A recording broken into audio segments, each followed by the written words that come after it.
Você sabia que existem segredos do Linux que você precisa saber e que podem transformar completamente a forma como você usa o sistema? Do gerenciamento oculto de processos até atalhos que a maioria dos usuários nunca ouviu falar. Hoje eu vou revelar truques que podem economizar horas do seu tempo e levar sua produtividade para outro nível. Fica até o final, porque o último segredo pode evitar erros que derrubam até servidores inteiros. Antes de mergulhar nesses segredos, já deixa o seu like e se inscreve no canal ativando o sininho, porque aqui eu sempre trago conteúdo direto ao ponto para quem quer dominar Linux, segurança e programação. E se você realmente quer levar sua carreira para outro nível, eu recomendo os meus cursos completos de segurança ofensiva e hacking ético e também de lógica e programação em Python, todos com foco 100% prático. Os links estão aqui na descrição.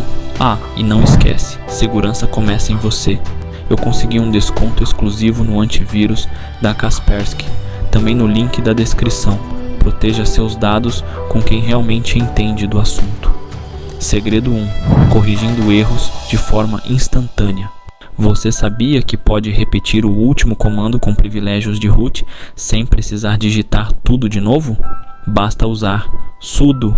Esse truque é perfeito quando você esquece o sudo no início de um comando.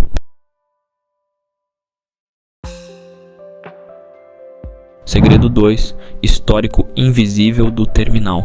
Muita gente não sabe, mas o Linux salva automaticamente todos os comandos que você digita no arquivo Bash History.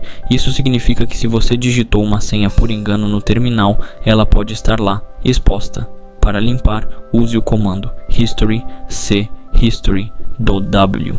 Esse simples truque pode evitar problemas de segurança enormes.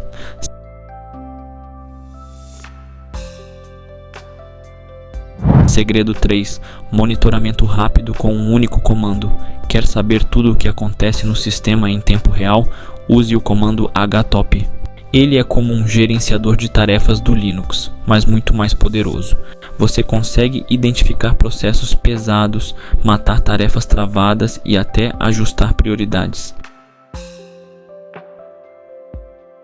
Segredo 4. Descubra quem está logado. Um segredo que pode salvar sua pele. Com o comando WL ou W, você descobre quem está logado no sistema naquele momento. É essencial para administradores que precisam saber se há acessos suspeitos. Segredo 5. Alias para economizar tempo. Quer acelerar seu dia a dia? Crie atalhos personalizados com alias. Por exemplo, alias update, sudo apt update, sudo apt upgrade e, assim, você transforma uma sequência de comandos em apenas uma palavra. Isso multiplica sua produtividade. Ou seja, em vez de digitar 2 comandos grandes, você só digita o comando update no bash ou terminal do Linux para realizar atualização. E esses foram alguns segredos do Linux que você precisa saber para usar o sistema como um verdadeiro profissional. Agora é com você. Pratique, coloque em uso e descubra como o Linux pode ser ainda mais poderoso do que você imagina. Se esse vídeo te ajudou, deixa o seu like, se inscreve no canal e compartilha com aquele amigo que vive sofrendo no terminal. E não esquece de conferir na descrição os cursos completos com prática real em segurança ofensiva, hacking ético e Python, além do desconto exclusivo no antivírus Kaspersky para garantir sua proteção. Até a próxima e bons comandos!